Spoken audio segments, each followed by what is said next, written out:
Birds of a feather flock together. This is true some times of the year, for some species.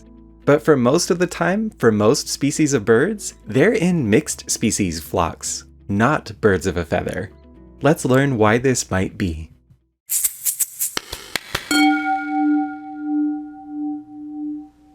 If there's only one species in the flock, there should be some serious advantages. Let's talk about the benefits of birds of a feather flock together. 1. A single species flock will always stop in the right place to get food for that one species. A seed-eating species will land where there are seeds. A fruit-eating species will land where there is fruit. 2. It's easier to find a partner of your own species when every other bird around you is your species. 3.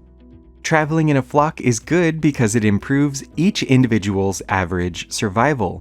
So there should be an evolutionary advantage to flocking with, and therefore improving the survival of your own species. So there's a decent amount of support for birds of a feather flock together.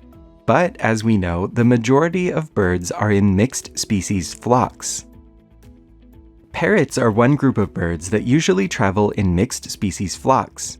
By being in mixed flocks, they gain several advantages. 1. Flocks are safer. And for most species, most of the time, it's more convenient to join a flock of whatever random birds are nearby. There seem to be some species of birds that form the core of a mixed species flock. Other birds join and forage with them. This could be especially useful for a migrant bird, one that doesn't know the local terrain, but can join a local mixed species flock and have a reasonable chance at safety. 2. Mixed species flocks do not necessarily compete for food. A medium-sized Amazon parrot cannot eat exactly the same foods as a large macaw. If their flock is foraging, the Amazon might eat some small fruits, while the macaw is cracking hard nuts. The mixed species flock can access more types of food in the same area. 3. Foraging efficiency probably increases in a mixed species flock compared to a one-species flock. Birds can learn where food is located by watching other birds. They can also keep an eye on where every other bird is eating and avoid copying the same spots, increasing their own foraging efficiency. And the group is more likely to see a predator and sound the alarm, so each individual on average can spend more time eating. So by studying all these arguments for and against single-species flocks, our textbooks have a lot to say about the flocking decisions of birds.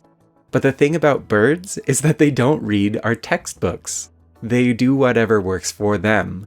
For some species, or during certain times of year, what works is single-species flocks.